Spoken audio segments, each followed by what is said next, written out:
Rates for rooms at President Trump's hotel in Washington, D.C. are nearly 3 times higher than usual on the night of the Republican Senate retreat. To be fair, it requires a lot of hotel staff to move Lindsey Graham's entire suite into a closet. The military dog that was wounded in the recent raid that killed an ISIS leader has already recovered and returned to work. He didn't even file a claim for Barkman's comp. That was a Tamra joke. I love that joke. Actually, all three. These first three are all Tamra. So credit to her. I would have represented him. The creators of Game of Thrones won't be working on the next Star Wars trilogy after all. They turned down the project after they weren't allowed to give Luke and Leia a gratuitous sex scene. And finally, President Trump attended Game 5 of the World Series between the Houston Astros and Washington Nationals on Sunday, where he was greeted with boos and chants of lock him up. But this didn't faze Trump one bit because he was only there to cheer on bad calls by the umpires. Because for some reason, he likes when rules aren't enforced. The Trump Report starts now. I'm Maria Menounos, and you're tuned in to AfterBuzz TV, the ESPN of TV talk. Now, let the buzz begin. Yes, welcome to the Trump Report. I'm Christian Bladt, joined by Chelsea Galicia. Hello there. And Scott Moore. Hi. Tamra Brown providing jokes, but on assignment. So thank you for bringing us the laughs, even in absentia. I appreciate the workers' comp joke. Yeah. Barkman's comp. Yes. That's why I like that joke so much. So anyway, I referenced it at the top of the show, and I did want to start off with some video that we can play. Thanks to Ryan in the booth for getting this. So President Trump was at Game 5 of the World Series on Sunday night. And it being Game 5, I think there were a lot of people that were pulling for a Washington Nationals sweep so that the series ended in 4 games. I was seeing that on Twitter a lot. But he was there. And before we play the video, can you just bring up a still of it? Because we can see President Trump is there with Melania. And wow, Barron has really grown. I can't. Of course, if you're going to come to the World Series, of course you would bring your son, wouldn't you? But no, instead you bring a lobbyist or whatever. Anyway, so President Trump, I think that he is used to being at events where when he's introduced, oh my God, the people are standing in line all day to see him at some arena in Denver or whatever. It didn't quite go that way. So thanks to Politico for this video. There's a lot of video out there, but this is the one that's kind of locked on to what you want to see. So, Ryan, if you could roll that for us. You got it, sir.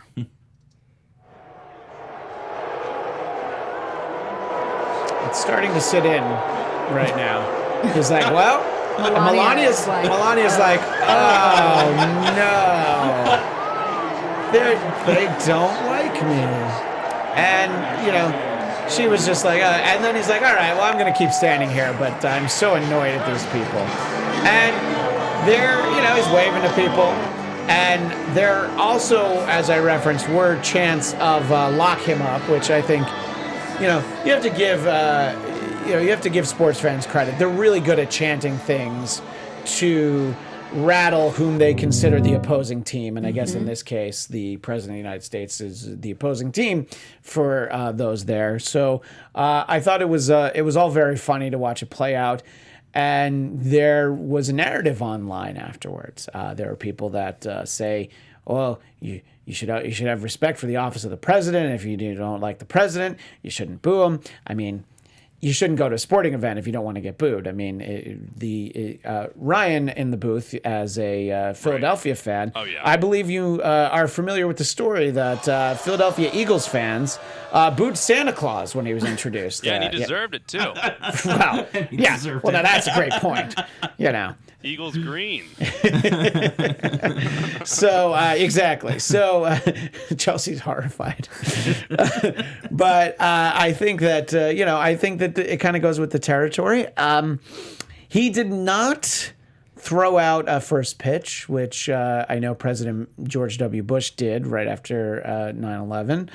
I thought I remembered President Obama throwing out a first pitch, but I think that might be a faulty memory.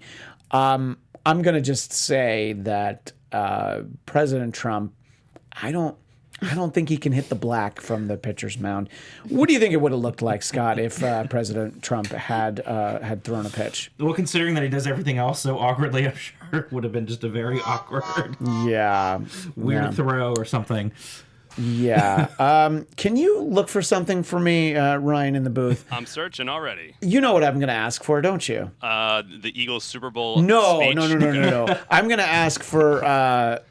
Philly special play? No. Replay? Okay. Baba Booey first pitch. Baba Booey. Yeah, this is Howard Stern producer Gary Delabate throwing at a pitch at a Mets game. And it is probably not the worst pitch you've ever seen. But I think that's 50 Cent. The title is literally the worst pitch. Yeah, no, 50 Cent has the worst first pitch you've ever seen. But How do you know this? Oh, because I follow. Well, first of all, I mean, my team's the Mets, so I certainly know about all of this. But also, it just lives on. See, unfortunately, this is a super produced piece about it. But yeah, so here's what you can see here, and I wonder is President Trump not as brave as Gary Delabate, Baba Booey, or is he just smarter and knew that he would have thrown it as well the way he did? That's all right. We don't need to fight. It's unfortunately it's buried in the production and testimonials from Jimmy Kimmel. Oh, here we go. I actually think You actually have it now? I actually have it now. Sorry all for right. the delay, y'all. Well, this is what I say, and I should have produced this ahead of time, but I was just thinking about it while we were talking, and I was wondering if this is what we might have seen from President Trump. Oh, Jesus. You're the announcer in the booth, and this was not being broadcast live, but they have him actually saying, "Oh, Jesus Christ." I think he hits a guy. Yeah. Yeah, he hits the camera. Yeah, it's yeah. Well, at least he got it on this. I don't know. I mean, yeah. Even get it that far. Yeah. So I get not throwing out the first pitch, but He apparently wants to keep his dignity. I mean, look, the way that a guy like that, it's like he can handle being hated by Democrats and people he doesn't have respect for. But he might show how unathletic he is in that. Yeah, and I would great say, body of I his. would say in his prime, whatever his ideal weight that he's had in his life, I don't know when that was. Probably, I'm going to guess like 1989, maybe somewhere in that range. He probably would not have been able to throw that pitch. I think the bone spurs would have prevented. Nicely You're played. absolutely right, Ryan. You give yourself a ding for that, by the way, because you're that definitely right. But anyway, so this narrative was going on after the fact of and there was I think it was in the Hill. Anyway, there was a Democratic congressman who said, oh, you shouldn't boo the president. Chris Coons. Yeah, that's who Chris it was. Coons, Thank you. yeah. I'm glad you read more than headlines, unlike me. But I would say that I think that goes with the territory. You're going to get booed at things, and I mean it's like after the day or the day after he killed a top ISIS general. Which, by the way, I believe he was on the golf course when that happened, is the timeline that we're having. So I don't know. I think it's okay to boo the president. And let's say it was Obama who got booed at the World Series. Didn't he get booed at some game? Probably. I mean, sure he did. Yeah. He was at the opening of the new Nationals ballpark. Actually, no, I think that was President George W. Bush. Right. But I know he's been at games. I remember seeing him at Sunday night baseball on ESPN, and he would have on his White Sox jacket, and Obama was the kind of sports fan and like, well, who's your favorite player on the White Sox? Oh, all of them. Yeah, I love them all. So it's fine. It's not what he's there for. But I don't know if can you Google if Obama ever threw out a first pitch? You got Ryan. it. We'll move I'm past pretty it. sure if I was betting he did. I don't know if he threw out a first pitch, but I do believe he was booed. So I wonder if he put in Obama. Well, let's worry about he this did. first. So he did throw out first pitch. Now Nationals this is game. okay. So this I is figured he not did. in the World Series, but I thought he had thrown a pitch. I know he did. And so there he is. He's. So there he is. Yeah, there he is. He takes the mound. He's waving. Nice wave. Maybe he's getting booed. Maybe we'll put some. I think he's getting booed. Yeah, there's some booing. Yeah. Not everybody loves the guy. blues. Here's the president. Not everybody's going to love you. And here He's we go. thrown to the mascot. His name's Screech. Oh. See, more boos. So, A little outside. Yeah, so maybe that's why that he did kind of Baba Booey that pitch. So maybe, just maybe, Trump was actually the smart one here and not he knows his limitations. Yeah, except he could have done it and then the press secretary could have said how amazing and incredible it was, and the best pitch of any ever. president. And they could have, they could have sent out a tweet where it was set to a Nickelback song, which is something we didn't talk about a few weeks ago. Right. But I think that President Trump sending out a tweet with the Nickelback song, a photograph. It was a photograph of Joe Biden and his son.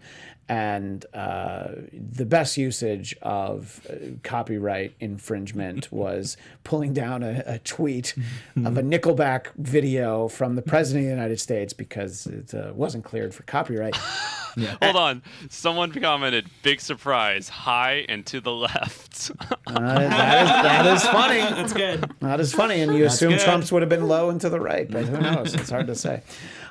So anyway, this is the state of political discourse at this point. We're talking about pitches. We're talking about Nickelback tweets, but the bigger question is, we just showed it. Obama got booed. So what? Well, yeah, booing is fair, and on some level, it feels so good. There's just this visceral yes, he heard what people really think of him, or what more people actually think of him, and I was so much yes on the inside, and at the same time, I was this is probably not going to change him at all. You would think that maybe somebody's ego would be bruised and they might become more humble or something. But somebody with his condition, illness, I think is fair to call it, I don't think will change at all. And it might embolden his supporters because you're, in booing him, booing them. And so they become even more fortified.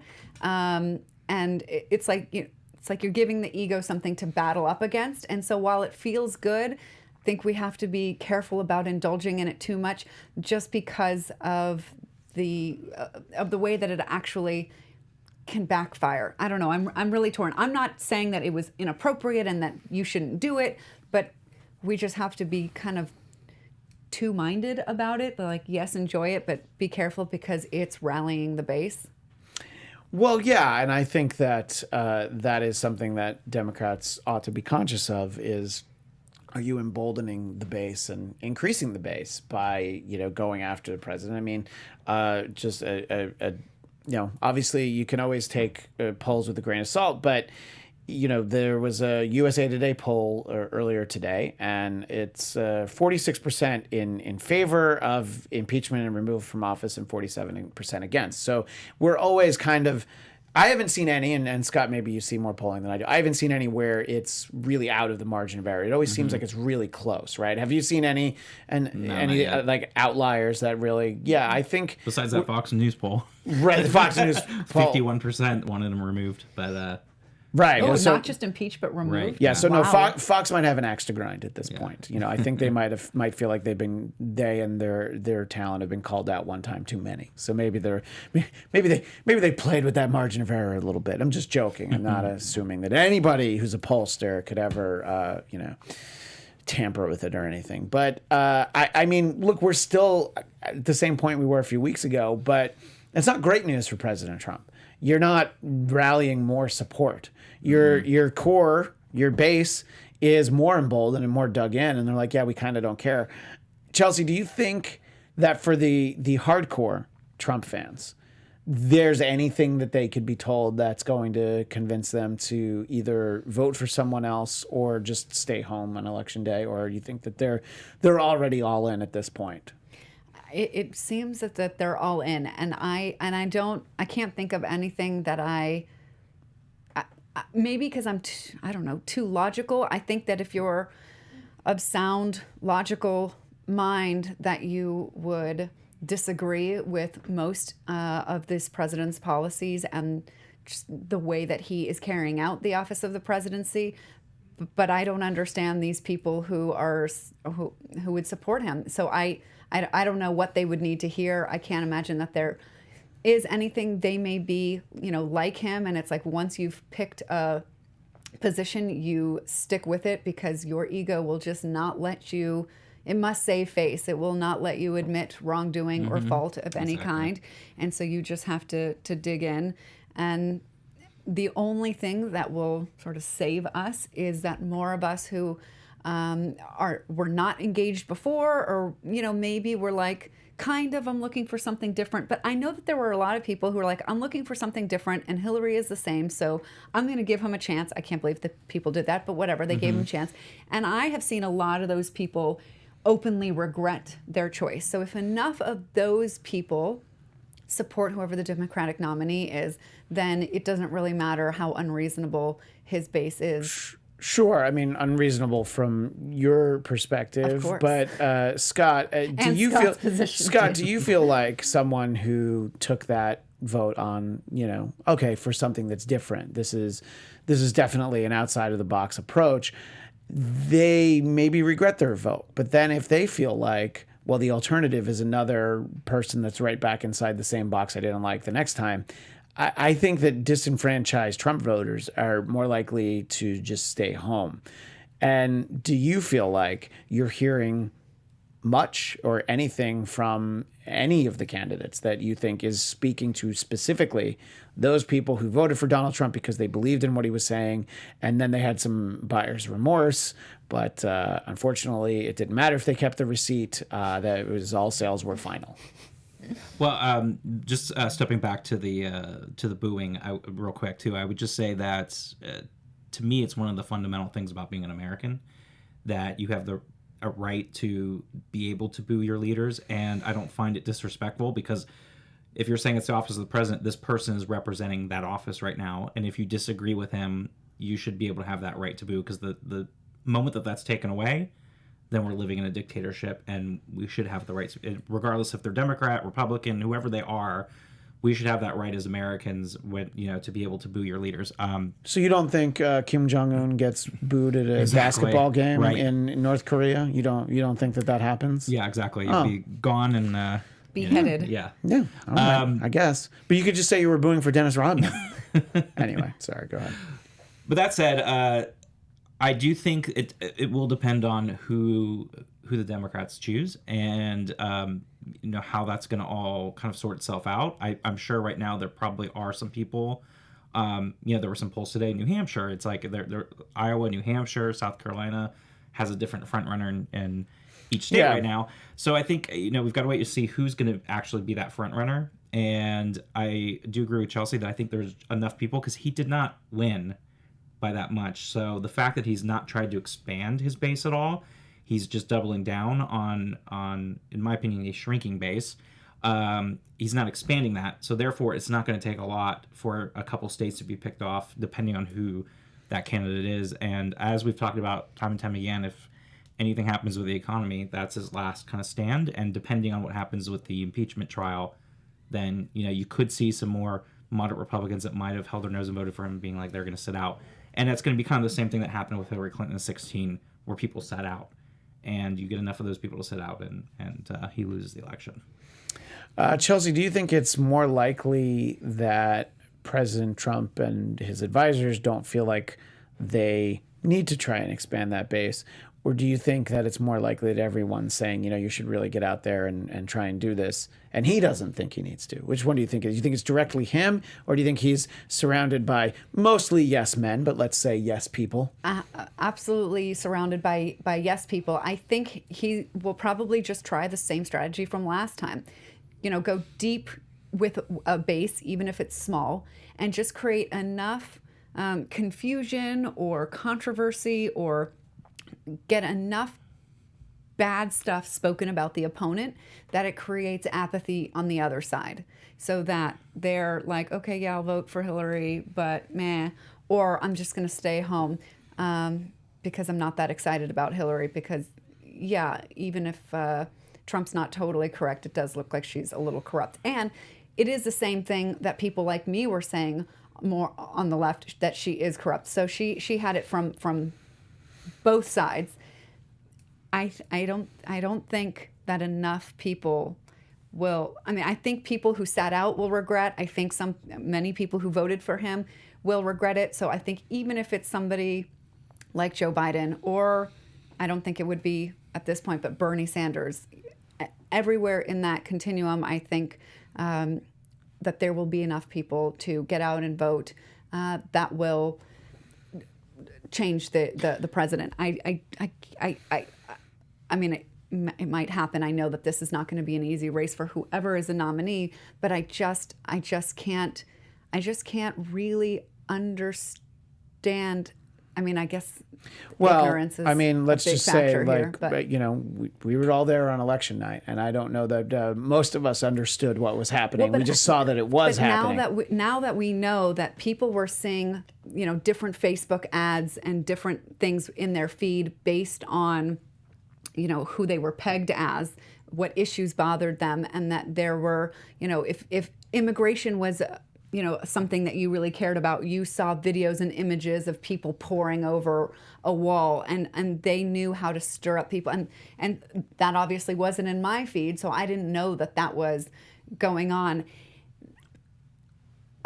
I don't know. I guess a lot of it, sadly, will depend on whether Facebook decides that it's going to take down anything that's factually incorrect. At this point, they're saying they're going to let people decide for themselves if a political ad is correct, true, or not, which I can't believe. So we might have the same situation again, basically because of Facebook. I mean, some of us probably hope that Facebook doesn't take down things that are factually inaccurate. My Facebook profile says I'm 5'10", so I really hope that there's a little bit of leeway in there. Mine says I'm 150. Yeah, mine says that too. And I'm 6 feet.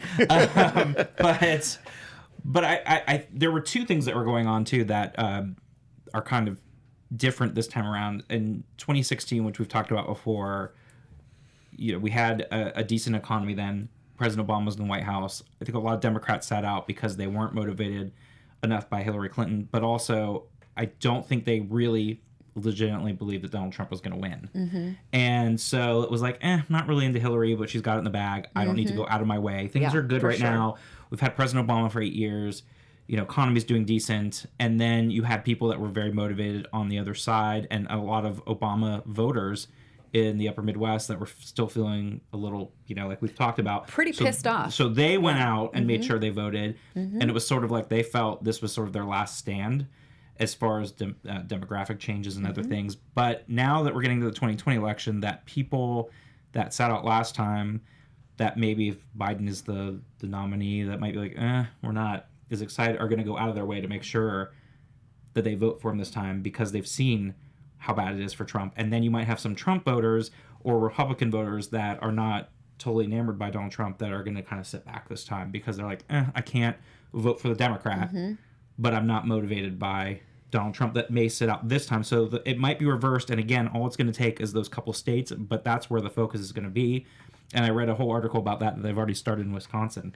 And it's like fall 2020 right now, basically where people were as far as Democrats and Republicans hoping to keep that in the Republican column. So it'll be interesting. I'm sorry. So Democrats are actually allowed to campaign in Wisconsin? Oh my gosh! I didn't realize that. I just didn't know. I thought that they were just, you know, sent away at the border. Scott Walker's still there. You know, that's the only thing that would have made sense for 2016. What were you going to say? I was going to say the other big frightening factor is voter suppression. That's a huge thing. Yep. So I think that we're not going to know who wins the presidency on election night. It's going to be. I hope so, because I don't want to stay up that late. I think it'll be. Well, look, a I think battle, we've had the years where you don't quite get the answer and you don't quite have the concession. But I think like 2004, you knew that Kerry had lost, but I don't think he was so quick. Can you see Trump conceding? No. But the rest of us can know. Right. But The rest of us know reality. Let's remember. Let's think. Okay, so this is what I see. I don't know if all of you remember. I'm sure that election night 2012, you weren't watching Fox News, but I'm going to hope that you. But I'm going to hope you've seen since. Yes. If you weren't. Yes. That Karl Rove refused to concede. And he's not actually part of the campaign. He refused to concede that Romney had lost, despite the fact that the network was run. So they had to walk down to the decision desk and say, "Karl, this is what." And he's like, "No." And by the way, Karl Rove did go away for a little while. I don't mean like he got locked up. I just mean that he wasn't asked to comment for a little while. And I think it could be more like that. I think that whatever's happening in the White House, we won't know. But I think you're going to have a lot of people out front that's like, Look, Yeah. I hear what you're saying. That yes, these are the results with 99% reporting. But I what if see 370 electoral votes. But what if you have millions of that's enough, Americans yeah. who are like, my name wasn't there. I wasn't able to vote. I mean, it's going to be something crazy but I'm like talking this. about if it is, if it all that's all overcome and the Democrat if. wins, and the Democrat wins, they will find a way but it'll to be argue. reported. Yeah. But by the way, at the same time, because of the feeling about the 2016 election that. I don't know. I guess Putin was stuffing ballot boxes personally. I don't know. There's a lot of theories out there. I do think that there's a lot of questions. So if Trump wins, I don't know that even if the news organizations feel like they have accurate reporting and information, I don't think it's going to be well received either. I don't know that either He's going side. to tell them not to believe it. Well, I don't think that they'll believe it. They're going to say like, well, this is Russia again. And, it's something that... Or voter suppression, more they'll likely. point to several things. They'll point to, there's a whole list, There's going to be, Chelsea, you are a lawyer. That's going to be a good night to be a lawyer. I'm just saying, if you don't want to spend it with us and you want to be on retainer, there's going to be... I wouldn't miss it with you guys. That's so much more fun. Well, don't jinx it by bringing a champagne bottle this time. Maybe. I think that might be on you. But then you drank the champagne anyway, didn't you? Yes, we were sad. That's what it works either way. When you're sad, Yeah. when you're excited, when you're happy. Yeah. Well, before the 2020 election, we should do a little montage reel from that night. Oh, my. It's but anyway.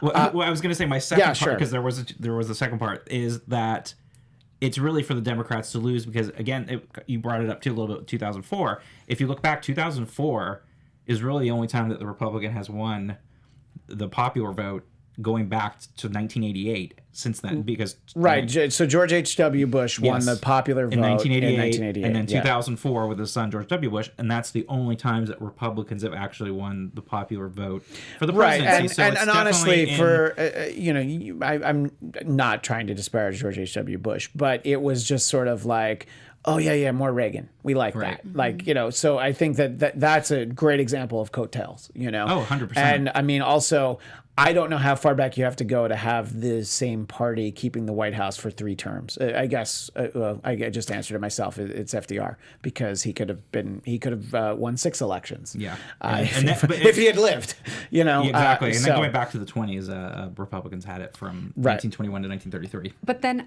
how many times has a president, the party in power, lost when the economy was going well? Well, yeah, I use mean, air quotes. look, Yeah. you can use air quotes, but the Yeah. perception just needs to be that it's going well. It could be going Right. terribly, but if everybody feels like it's going well, it might as well be going well. And this is a very weird thing because you look at the stock market, which is not the economy, and Right. you hear about all this big money happening, and it looks good. But I think most people are not feeling like the economy is going well, at least not for them. And it's sort of okay to talk about it, and that's why Bernie and Elizabeth have a lot of supporters. Right. Where it's like, I like to call them Bern and Liz, but you can be a little bit more formal than, Sure. than I am. Sure. Go ahead. so I hope that people are wakening up to, it doesn't matter if the economy is going well for a few people. It's not going well for me and most people I know. Yeah, I mean, you should definitely be talking to those people, but I think that if you're convinced, and I don't mean you, but I mean if the candidate is convinced that the economy isn't going well, you have to have a good way to explain it. And I think Elizabeth Warren does. She says it's going well for a thin slice Right. of the pie at the top, And and it for is. everybody else, Yeah. we've been stuck, wages stuck, all this sort of stuff. So Right. I mean, I think if you're able to put it into terms, and I don't mean to demean the electorate, but if you put it in simple terms, it's like, so you personally, I'm speaking to you as a voter, you don't feel like the economy is going all that well. You know who it's not going well for either? Your boss. Now, your boss's boss's boss, he's doing really well. And you don't even really like your boss. So imagine what you think of that a-hole who's like at the top of the company. That's the person who's doing well. The rest of us, no. Even your boss is like, I think I might have to vote for somebody else. Yeah. And it just ways to illustrate a simple point like that. But you're absolutely right, Chelsea, is the fact that if this was a normal establishment Republican candidate with an economy that's supposedly this good right now, you would expect that this Slam person dunk. would be coasting to re-election by huge numbers. But the fact he's not, and he has a lot of other things dragging him down. And there was a whole thing that I was reading about that it could be the first time that it's really not a referendum on the economy for the first time in modern history. Wow, that that's would be actually going to be a amazing. referendum on so many other policies and things going on with this president and administration, that even if the economy does continue to hold steady and we don't dip into recession, that people may be voting against for other reasons than the economy right now. I see that like as a whole like a tidal wave of change of our values in this country, because up until now it's really just all about the economy. Right. And it doesn't matter what the hell else is going on or what we're doing, just the economy. And if we as a country decide that, yes, we care about the economy, but we care about, I don't know, being better Americans and taking care of each other more, and whatever it may be, that something else is more important than the economy, oh my God, I will just fall over and I will love this country so much more than I already do. But that would be just, I mean, epic. What do you think would be more important to this country than the economy? Well, yeah, I think that you can have concerns. Most Americans, there's things that you feel like immigration is important. Sure, climate change is important, but yeah, the economy shouldn't be. To most voters, I don't know. Look, if you're able to put 4 or 5 things ahead of the economy, then you probably are part of that slice that's doing really well. And that's probably not people who are looking to rock the boat and get somebody like Elizabeth Warren or Bernie Sanders who wants to, change the structure of what's doing well for you. Well, yeah, if let's say corruption was a bigger issue, restoring democracy, Well, since you brought it up, I think that's a good time to bring up. We'll touch on a couple of the big stories before we finish. But this week in corruption, you sent me a story that did.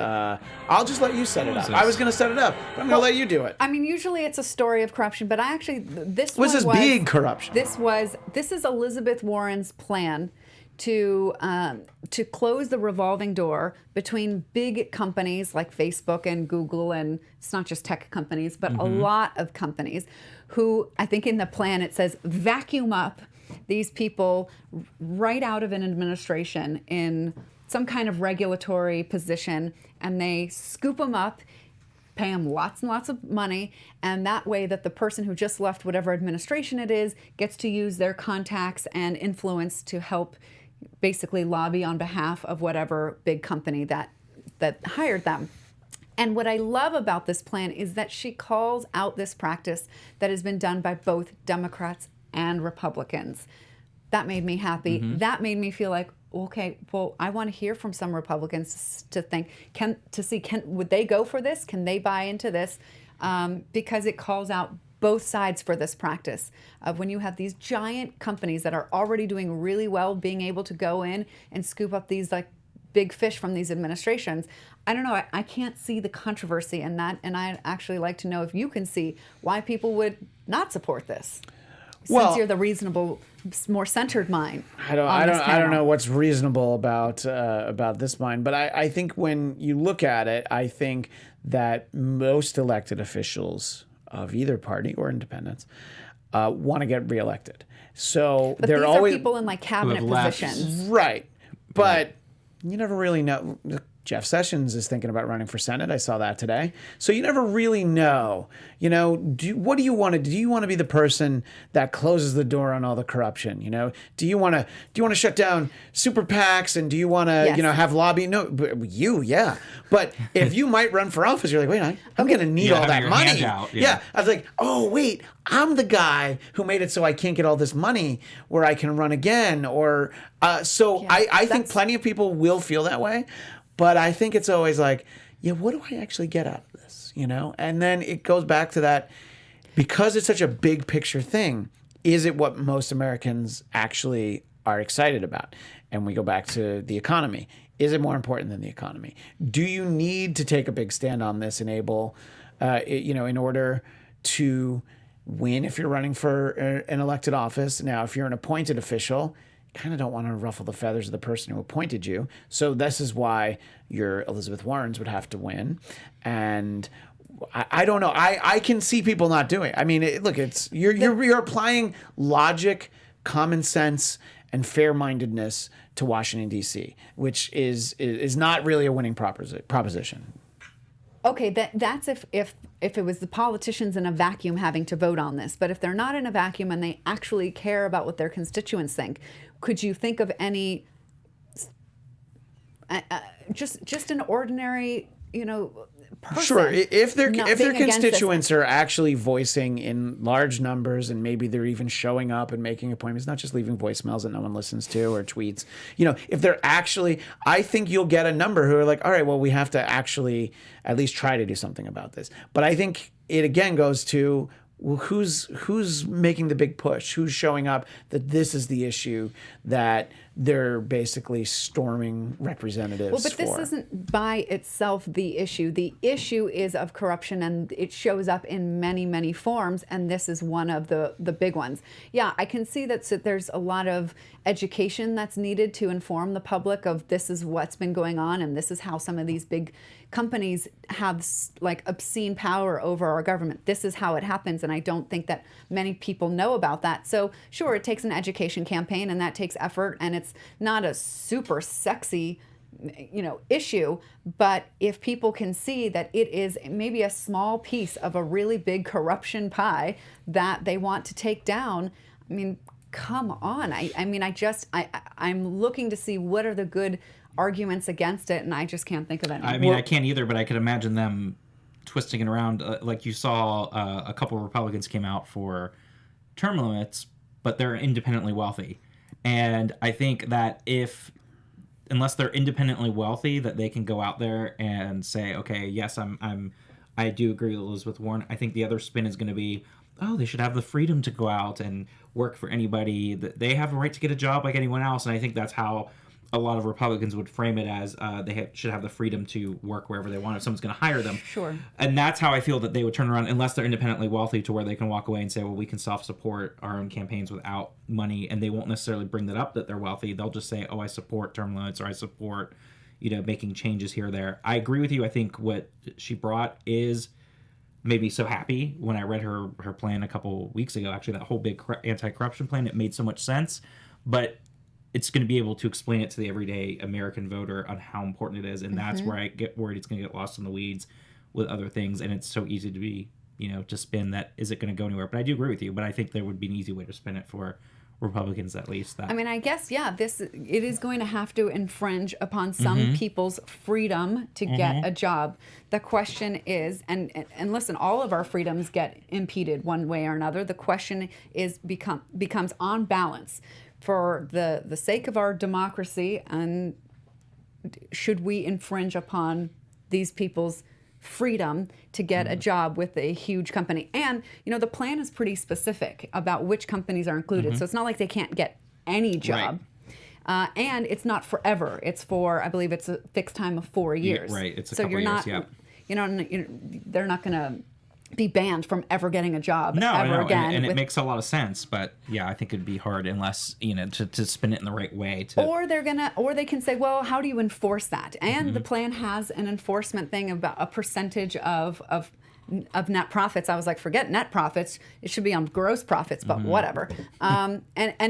It would increase each time it was violated from like 2, 3, up to 5% for your third violation, which for Facebook in this last time that they were fined would have been like $1 billion, which would have been actually something compared to just like the several $100 million. That's right, that really like really hurt. A slap on the pinky. So yeah, but I mean, didn't Mark Zuckerberg give that guy Eduardo like $1 billion to never talk to any reporters again? So it's like I'm pretty sure that's the story.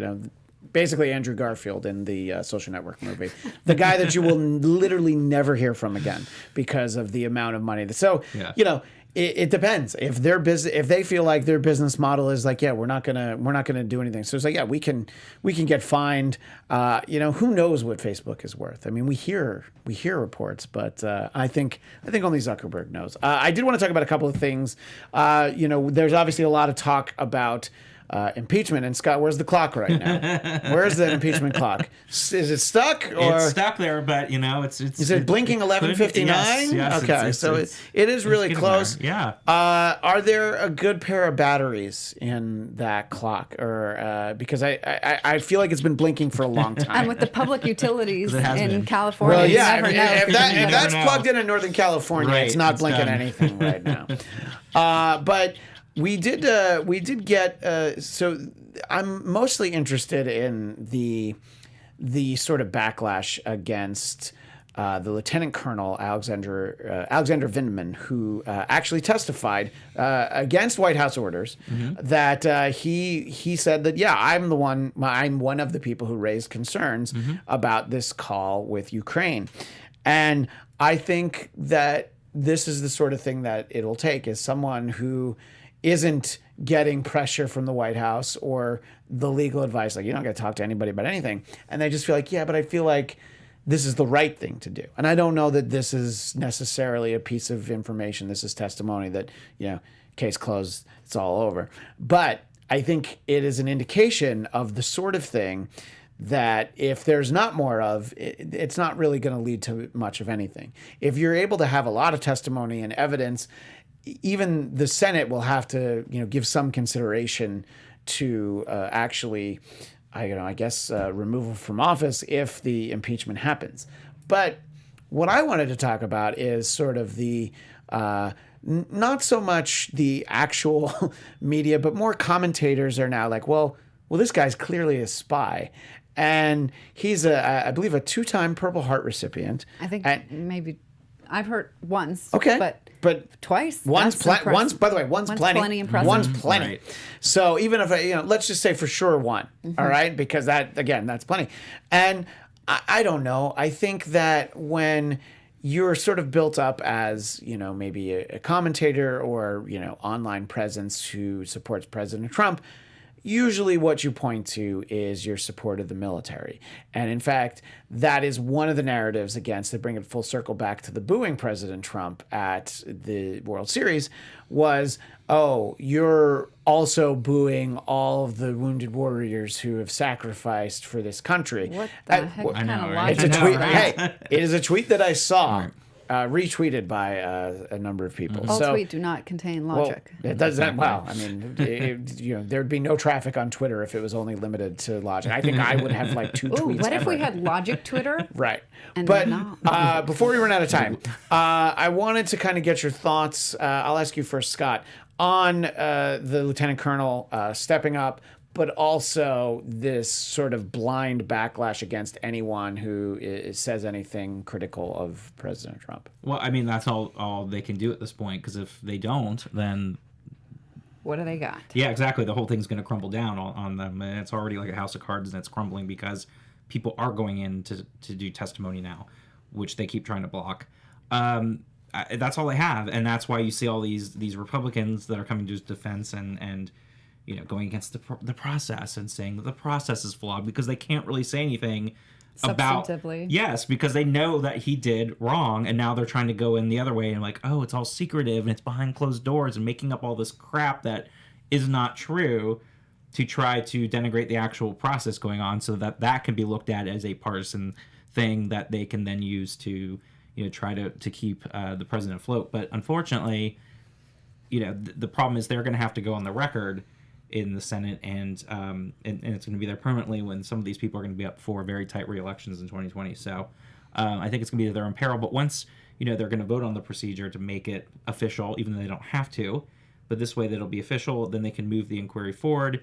And then once some of the stuff is out in public a little bit more, and you get some more stuff in the testimony and some of the other things that are coming to light, it might actually potentially sway more Republican senators when it goes to trial in the Senate. But yeah, it's. I mean, that's all they have. That's all they have right now is to push against it. What do you think, Joseph? When you can't attack what somebody is saying, you attack the person saying it.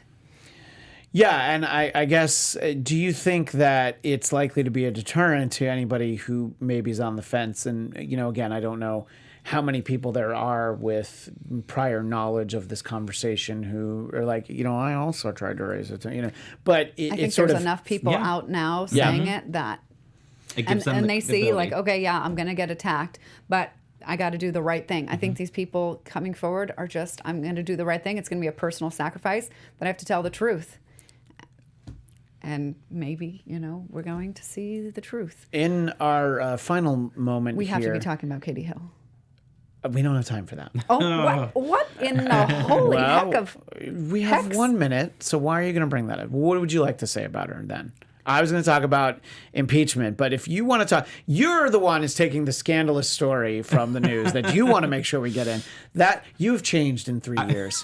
What would you like to say about it? Well, I mean, I think it's an incredibly huge deal that she decided to resign.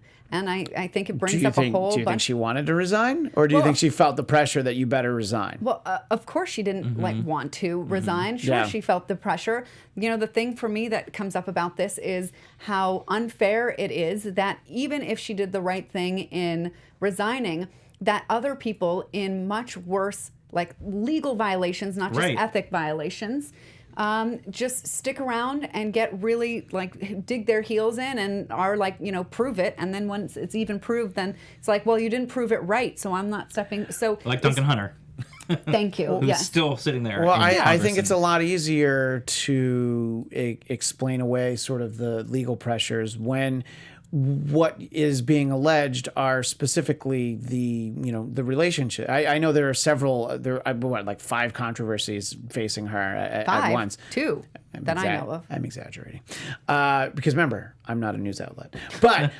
there's a lot swirling around her. But it's like once you have anything that deals with people and improper relationships, that's usually when you're like, oh yeah, I'm gonna have to get out. And usually I would, people who are like, oh, this is about because she's a woman. Even I a little roll my eyes at that. This time, it's because she's a woman. I think the fact that it involves a bisexual relationship Right. plays into it. Yep, double standard for sure. So you feel like that's why this happened was Yeah, and if she'd been heterosexual and had been with a male staffer, exact same situation, you feel like this wouldn't be the same issue that it is now. I don't even have the I answer. think that still think it person would have dug their heels in and Yeah. would have fought.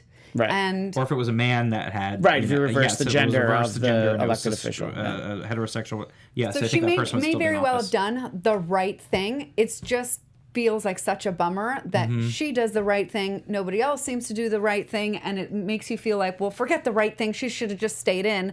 And, for me personally, I have to remind myself, I think it's a MLK quote that says, the arc of justice is long, but it bends towards, justice. I totally butchered that quote, but do you know the one Yes, I'm I know what talking you're about? talking about.